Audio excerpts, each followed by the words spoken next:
Pour les porte-drapeaux. Garde, vous.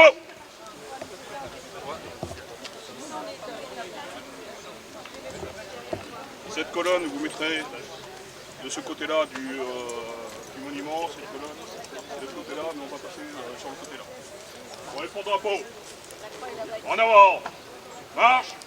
1, 2, 1, 2, 1, 2.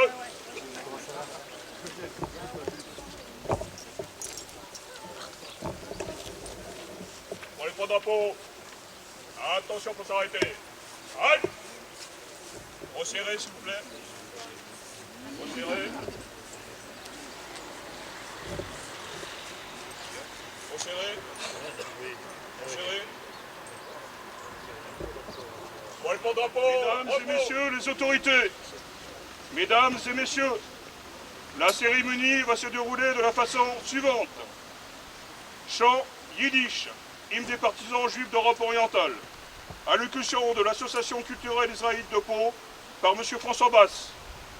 Lecture du message ministériel par M. Vincent Bernard Lafaucrière, directeur de cabinet du préfet, représentant M. le préfet. Prière du rabbin et bénédiction. Chant des marais. Dépôt de gerbe par les autorités. Sonnerie aux morts suivi du refrain de la Marseillaise. Fin de cérémonie. À la fin de la cérémonie, les autorités iront saluer les porte-drapeaux. Je vous remercie.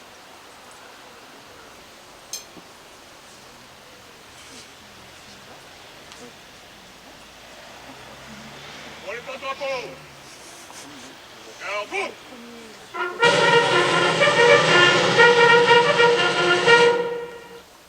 Chant Yiddish. Sag nicht keinmal, als du gehst den letzten Weg. Gott schimmeln bleiene verstellen neue Tag. Kommen wird noch unser Haus gebänkte Show. Das Wetter beugt unser Trott, mir seinen Do. Kommen wird noch unser Haus gebänkte Show. Das Wetter beugt unser Trott, mir seinen Do. Von grünem Palmenland bis weißem Land von Schnee. Wir kommen an mit unser Bein, mit unser Weh. Und wo gefahren dieser Spritz von unser Blut, sprotzen wird dort unser Gure, unser Mut. Und wo gefahren dieser Spritz von unser Blut, sprotzen wird dort unser Gure, unser Mut. Es wird die Morgensonne begehen uns dem Heim, und der Nächten wird verschwinden mit dem Feind. Nur heute versammeln wird die Sonne in dem Kajor, wie a Parol soll gehen das Lied von dort zu dort.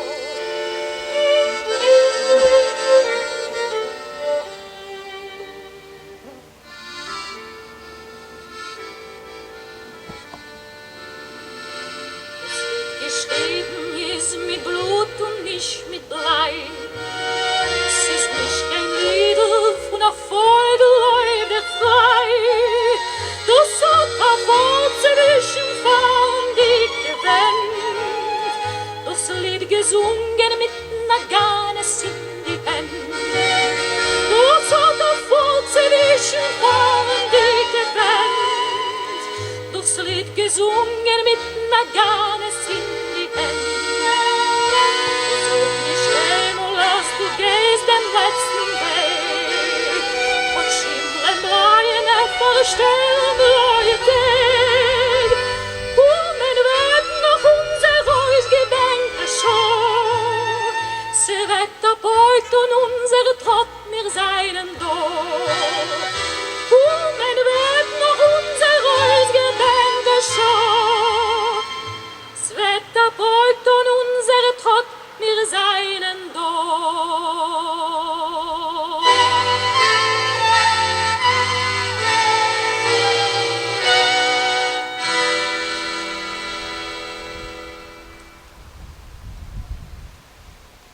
Allocution de l'association culturelle Zaïd de Pau par M. François Basse.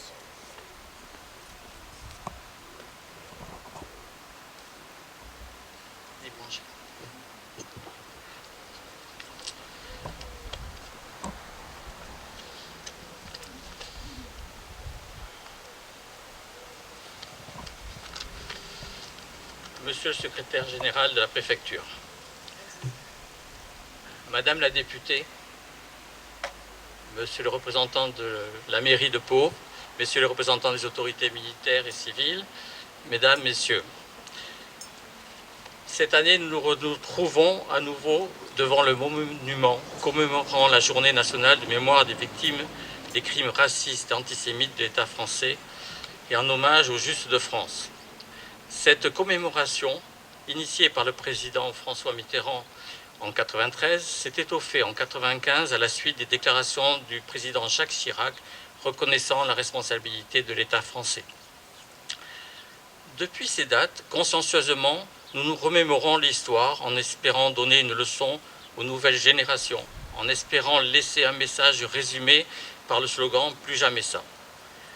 Ce message a été entendu puisque les sondages portant sur les jeunes de 18 à 25 ans montrent que 85% d'entre eux connaissent la Shoah.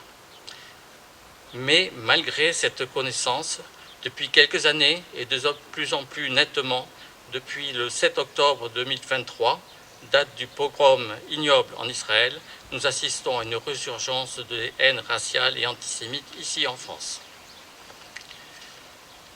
C'est dans cette ambiance que nous avons été amenés à voter aux élections européennes et législatives.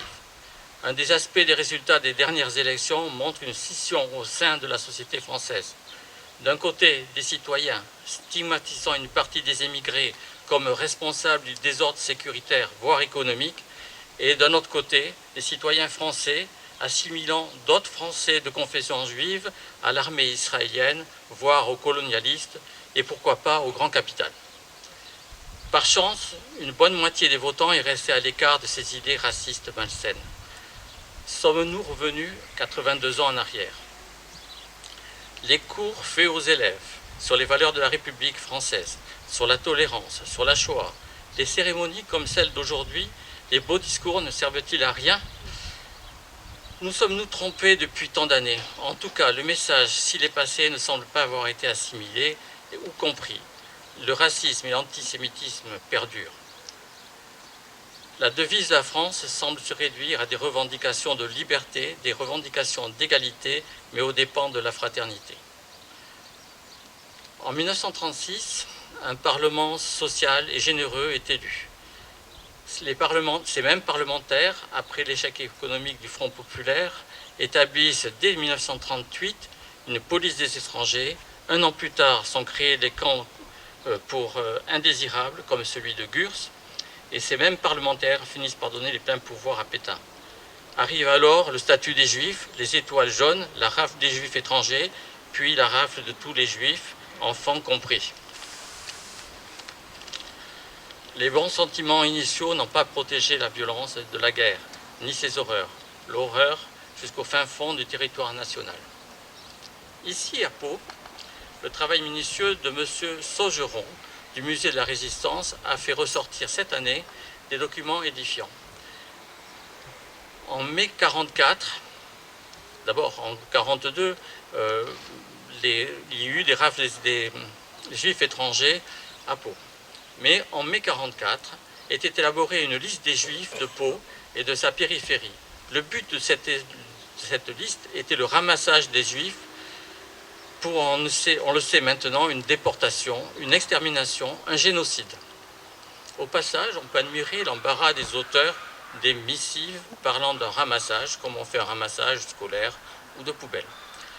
À cette époque trouble, les repères sociétaux, les mots n'ont plus de sens. Les programmes politiques faits pour résoudre des problèmes immédiats entraînent alors des conséquences à long terme. Où en est-on aujourd'hui? Avons-nous besoin de nouveaux boucs émissaires? Mais les 1076 Juifs recensés à Pau en mai 1944 n'ont pas été déportés comme prévu le 10 juillet 1944. Ils n'ont pas été raflés grâce aux actions de la résistance, dynamisés par le débarquement de Normandie, mais aussi grâce aux Justes nombreux dans les Basses-Pyrénées. Des Justes si discrets que l'on en découvre encore aujourd'hui l'existence.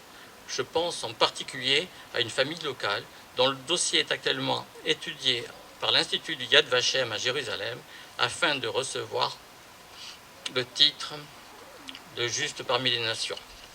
Ce Juste-là fut après la guerre maire de Mokor. Cette famille fera partie des nombreuses familles béarnaises, courageuses et humanistes qui ont permis à une France occupée par le pouvoir nazi de sauver de la mort 70% de la population française israélite, faisant de notre nation un exemple en Europe. Aujourd'hui, l'heure est incertaine. Les actes antisémites se multiplient. Les paroles ou les sous-entendus racistes se banalisent. Ces faits nous inquiètent. Nous n'avons comme solution que de faire confiance à la vigilance des citoyens français, soucieux de faire vivre des valeurs de notre devise, l'égalité, la liberté, mais aussi la fraternité. Faisons confiance en la France.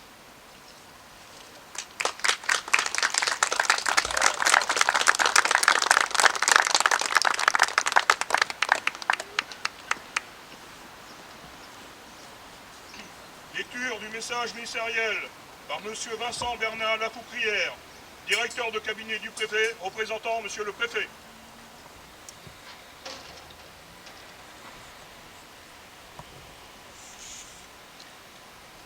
Il est des horreurs qui hantent sans fin la conscience humaine, et la rafle du Veldiv est de celle-ci.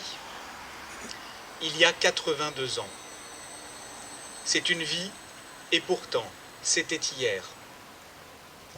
L'État français a écrit ce qui restera à tout jamais une page d'une noirceur insondable de notre histoire nationale.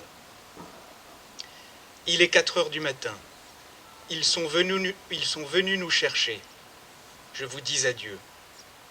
Ces mots, écrits par une adolescente de 16 ans à l'aube d'une tragédie, ces mots dont la simplicité ne dissimule ni l'amour ni la souffrance, nous touchent et nous glacent aujourd'hui encore. 3 phrases qui, par-delà le temps passé, sont l'une des milliers de cicatrices que laissera dans la mémoire du peuple français ce jour de juillet 1942. Le 16 juillet 1942, vers 4 heures du matin, alors que les victimes dormaient encore, les képis zélés du régime de Pétain ont commencé à frapper aux portes. Cela dura toute la journée, et encore le lendemain. Pour les familles qui étaient de l'autre côté, dans l'intimité déjà profanée de leur foyer, la mort les attendait. Les enfants dormaient, les couples chuchotaient, un homme lassait ses chaussures pour aller ouvrir son commerce, une femme mettait la bouilloire sur le feu. Ce jour-là, ces gestes quotidiens furent les derniers pour 13 000 innocents qui allaient être précipités dans l'enfer concentrationnaire. Les célibataires sont directement envoyés au camp de Drancy, les couples sans enfants aussi. Les familles, 8 160 personnes, sont quant à elles parquées dans le vélodrome d'hiver. Les cris des spectateurs sont remplacés par les cris des victimes. Innocents, ces hommes, femmes et enfants ont été pris dans l'engrenage meurtrier du nazisme, simplement parce qu'un jour, ils étaient nés. Juifs, ils avaient confiance dans la France, dont les Lumières avaient autrefois éveillé l'Europe et donné à l'homme des droits universels. Ces hommes, femmes et enfants, qui avaient gardé, comme le grand rabbin de France, Jacob Kaplan, après la promulgation de l'odieux statut des Juifs, une foi profonde en l'esprit de justice de la France éternelle, ont bel et bien été trahis. La vérité, c'est que la collaboration avec l'ennemi, la trahison de l'essence même de la France, le régime de Vichy les a choisis délibérément. Dans nos campagnes les plus reculées jusqu'aux confins du Sahara algérien, les Juifs français furent les victimes d'une politique antisémite résolue à l'initiative du régime. La vérité, c'est que la police française s'est chargée d'arrêter les milliers d'innocents du 16 juillet. La vérité, c'est que pas un soldat allemand ne fut mobilisé ce jour-là. La vérité, c'est que l'État français est allé au-delà des exigences de l'occupant et que ce crime fut commis en France, par la France et contre elle-même. Comme l'a dit le président Jacques Chirac il y a presque 30 ans, notre pays, ce jour-là, accomplissait l'irréparable. Et pourtant, au cœur de l'effondrement militaire, politique et moral, quand certains s'abaissaient dans la compromission, d'autres se sont élevés avec dignité. Face au mal qui rongeait la France et l'Europe, ils ont fait le choix de répondre par l'évidence du bien. Ces hommes et ces femmes qui refusèrent d'emprunter la voie que suivirent tant d'autres sont les justes de France. Ce sont eux qui, en accueillant un homme traqué, une famille pourchassée, ont sauvé les idéaux républicains aux côtés de la résistance. Ce sont eux qui ont incarné, avec un sens du devoir plein d'humanité, les valeurs et l'âme de la République. C'est grâce à leurs actions que les 3/4 des Juifs de France ont survécu. Malgré les falsificateurs de l'histoire, n'oublions jamais l'alliance fatale entre le projet génocidaire nazi et le régime de Pétain. Cette collaboration de la haine qui a abouti à la rafle du Veldiv, à toutes celles qui ont précédé ou qui ont suivi, à l'assassinat de si nombreux juifs et tziganes, frères et sœurs dans la souffrance. Les actes et discours antisémites et racistes sont plus nombreux lorsque l'ignorance et l'oubli sont à l'œuvre, car la haine de l'autre, tapie dans l'ombre, guette les fragilités de nos mémoires, de notre histoire, de notre culture. Elle guette nos inquiétudes et nos faiblesses. Elle guette les dissensions de la fraternité républicaine que certains cherchent à aggraver. Et la haine précède souvent de peu la barbarie. Aujourd'hui, face à l'histoire, face à nos responsabilités, affirmons ensemble que la lutte contre les crimes de haine, contre l'antisémitisme, contre le racisme, doit être la marque distinctive de notre époque. Vive la République et vive la France.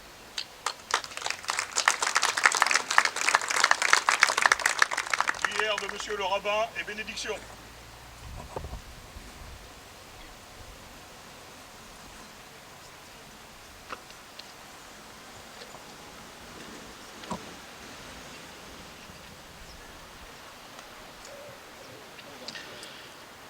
כל מלא רחמים, שוכן במרומים, המצא מנוחה נכונה על כנפי השכינה, במעלות קדושים וטהורים כזוהר הרקיע, מהירים ומזהירים את כל הנשמות של 6 מיליוני היהודים, חללי השואה באירופה, שנהרגו, שנשחטו, שנשרפו ושנאספו על קידוש השם בידי המרצחים הגרמנים הנאצים ועוזריהם משאר העמים. לכן בעל הרחמים יסתירם בסתר כנפיו לעולמים, ויצרור בצרור החיים את נשמתם, השם הוא נחלתם. בגן עדן תהא מנוחתם, ויעמדו לגורלם לקץ הימין, ונאמר אמן. Dieu empli de miséricorde, toi qui résides dans les hauteurs, accorde un repos éternel sous les ailes de ta providence, à l'instar des saints et des purs qui brillent et étincellent comme la lumière du firmament aux 6 millions d'âmes qui furent déportées et exterminées pendant la Shoah, aux hommes, femmes et enfants qui furent assassinés et brûlés dans les camps de la mort. Par la prière exprimée pour l'élévation de leur âme. Ô Père miséricordieux, recouvre-les de tes ailes à jamais, que leur âme soit protégée dans le faisceau de vie éternelle, que l'Éternel soit leur héritage, que le souvenir de leur opprobre ne s'efface jamais, que leur mérite se pose en permanence sur nous, qu'ils reposent en paix et se relèvent à la fin des temps, et disons Amen. Prière pour la République française. Éternel, maître du monde, ta providence embrasse les cieux et la terre. La force et la puissance t'appartiennent, par toi seul tout s'élève et s'affermit. De ta demeure sainte, ô Seigneur, bénis et protège la République française et le peuple français. Regarde avec bienveillance depuis ta demeure sainte notre pays, la République française, et bénis le peuple français. Que la France vive heureuse et prospère, qu'elle soit forte et grande par l'union et la concorde. Que les rayons de ta lumière éclairent ceux qui président aux destinées de l'État et font régner l'ordre et la justice. Que la France jouisse d'une paix durable et conserve son rang glorieux au milieu des nations. Que l'Éternel accorde sa protection et sa bénédiction pour nos soldats qui s'engagent partout dans le monde pour défendre la France et ses valeurs. Les forces morales, le courage et la ténacité qui les animent sont notre honneur. Accueille favorablement nos vœux et que les paroles de nos lèvres et les sentiments de notre cœur trouvent grâce devant toi, ô Seigneur, notre Créateur et notre Libérateur, et disons Amen.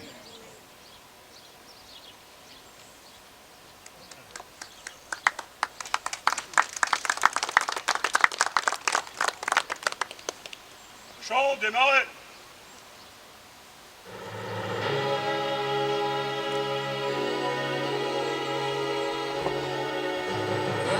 Dans l'infini s'étendent les grands prés marécageux. Pas un seul oiseau ne chante sur les arbres secs et creux. Aux terres de détresse où nous devons sans cesse piocher. Dans ce camp morne et sauvage, entouré de murs de fer, il nous semble vivre en cage au milieu d'un grand désert. Aux terres de détresse où nous devons sans cesse piocher. Bruit de chaînes et bruit des armes, sentinelles jour et nuit, et du sang, des cris, des larmes, la mort pour celui qui fuit. Aux terres de détresse où nous devons sans cesse piocher. Mais un jour dans notre vie, le printemps refleurira, libre enfin, oh ma patrie. Je dirai, tu es à moi, ô terre d'allégresse, où nous pourrons sans cesse chanter. Ô terre enfin libre, où nous pourrons revivre.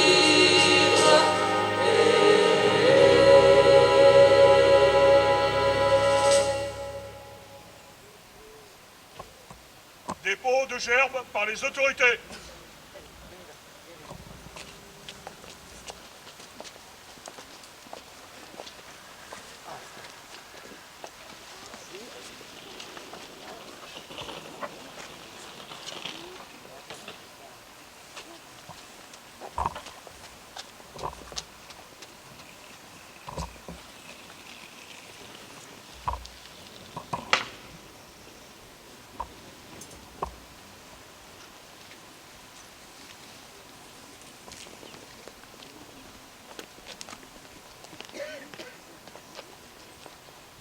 Aux morts.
fin de cérémonie, remerciement des autorités au porte-drapeau. Celui-là.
Ça va, voilà. Ça a été très sage. Merci. Mais voilà, merci. Non, je trouvais que c'était l'occasion. Je le faisais toujours aussi avec le fils ou la fille ici.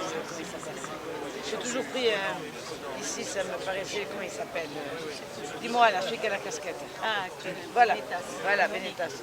Plusieurs fois, ils étaient là. Voilà. Donc c'est bien. Merci, ça a été un amour. Voilà. Tu vois, c'était bien, d'aller mettre les fleurs. Oui, et puis alors, prise en photo, il regardait un peu impressionné. Bonjour, oui. les porte-drapeaux. C'est des militaires, des gens qui ont fait la guerre. C'est très bien. Merci Mila. Ça a été formidable.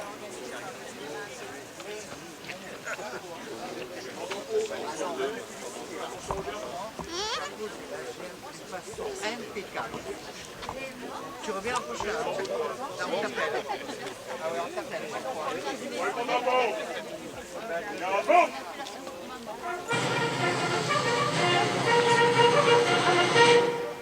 Rassemblement sur 2 colonnes face à moi.